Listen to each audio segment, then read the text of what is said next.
Hey guys, welcome to the Liberal Hive Mind, a channel solely focused on exposing the abundant hypocrisy of the left. Who's to blame here? Is it the frustrated people? Or is it the out-of-touch corporate executives running Bud Light into the ground with their woke nonsense? The answer for me is absolutely clear. Is it collateral damage? Is it unfortunate? Totally. But there's a lot of people, especially leftoids, who are pointing at this story, making the same old tired point. Oh, MAGA hateful extremists. Look at the damage you're causing. I think that's a totally ridiculous narrative. The only narrative that should exist is the one that currently exists. This is Bud Light's doing, and the onus 100% falls on them. Any consumer boycott, consumer decisions, PR disaster, and backlash, any damage that's being done to the brand and by extension through the pipeline affecting distributors and just regular people working their jobs, the blame lands squarely at the Bud Light Anheuser-Busch headquarters. And I'm not the only one saying it. We're hearing the same thing from the inside. Let me show you guys exactly what I mean. We got some stuff to get into, so let's roll the tape. Alright folks, so leftoids keep pointing at this article as if it makes their point, even though if you actually read beyond the headline, read the article, it makes my point. Bud Light truck drivers have been flipped the bird, called homophobic slurs in wake of the TikTok individual who shall not be named fiasco. Truck drivers who deliver Bud Light have been flipped the middle finger, and vendors have been called slurs, homophobic slurs, according to beer distributors reeling from slumping sales in the wake of the individual who shall not be named fiasco. Several top officials at beer distribution companies told ABC News that they have been put in an untenable position by Bud Light's St. Louis-based parent company Anheuser-Busch, which has seen sales of its top brand fall 6 consecutive weeks since the April 1st tie-up with that particular influencer. Aside from harassing truck drivers, distributors have faced intentional collisions from shopping carts as they drop off Bud Light, and vendors have been called, quote, gay beer salesmen. Officials for the family-owned businesses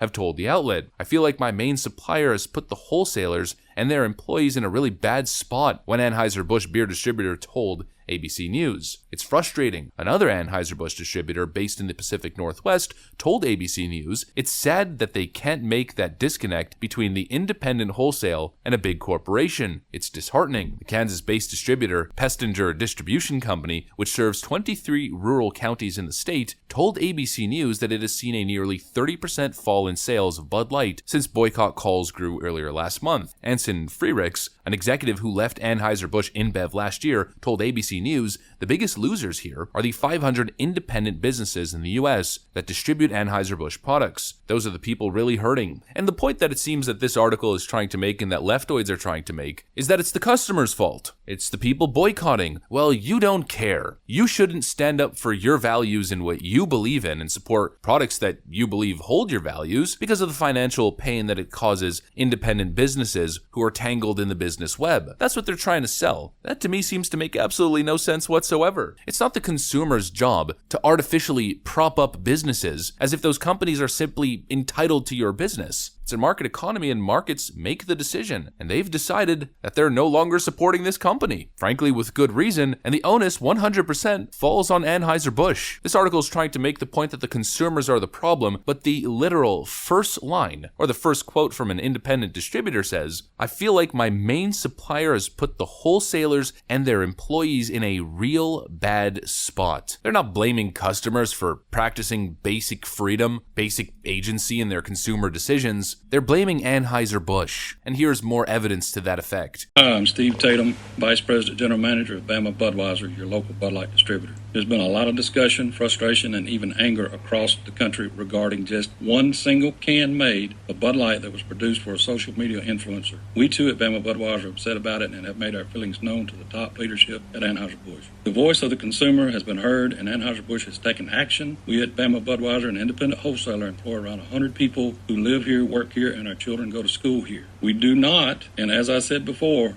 did not support this issue involving Dylan Mulvaney. There was one single can made, was not for sale, and wasn't properly approved. As a result, the Bud Light brand has new leadership. Dylan Mulvaney is not under contract with Bud Light. The videos you may have seen are Mulvaney's own social media posts that went viral, and many web-based news outlets have distorted the story. You deserve to know the truth, and life is too short to let a couple of individuals decide what you can eat or drink or spend your hard-earned money on. And remember, making friends is our business, not enemies. Well, there's of course some peddling of misinformation information there. Most of the anger was not directed towards consumers, but rather executives who made these decisions that the distributors do not agree with, do not support. They made those decisions on their own, and distributors clearly are quite unhappy with the upper echelon in the company sitting in their fancy ivory tower, totally disconnected with the general culture of the consumer base as a whole. And really, it's not just the consumer base. These guys who are working in trucking, in distribution, while obviously they're getting the short end of the stick, they probably share the exact same frustrations that we do. We've covered many of these situations and they keep saying the same thing. Either they don't support the marketing decisions, or they've made clear their frustrations with Bud Light and Anheuser-Busch executives, refusing to simply apologize. The fact of the matter here is that truckers and these distribution guys, a lot of them are just like us. And so the feeling is clearly betrayal from the company itself. The anger isn't directed at consumers. And on the issue of just simply apologizing and backtracking, instead of pushing forward this ridiculous information that actually it wasn't really a partnership with this TikTok individual at all, and really that's just a right-wing story that's being pushed, instead of delving into all this ridiculous conspiracy land and being slithery little snakes on the issue, executives could have done the right thing by their distributors, what they were requesting, and just apologized, actually backtracked without any of the copium, but instead they didn't, and so the pain is being prolonged, once again by decisions being made by the executives themselves. It's not our responsibility. Again, nobody's entitled to your business if you don't want to give it to them. That's the simple fact of this situation. And anybody suggesting that you should feel guilty because of simple market forces affecting the whole Bud Light distribution structure, well, frankly, that person either has an agenda or is being highly disingenuous. And actually, speaking of disingenuous, again, going back to the executives at Bud Light and Budweiser, instead of doing the right thing, we've covered multiple times their plans to spend millions upon millions of dollars repairing the product's brand. And again, it's just as pathetic of a ploy as you might have expected.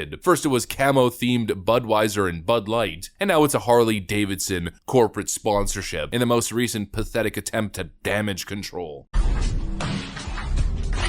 The greatest legacies are built with grit and resilience, one detail at a time. Limited edition Budweiser Harley-Davidson cans. For those who give everything to their craft. This Bud's for you.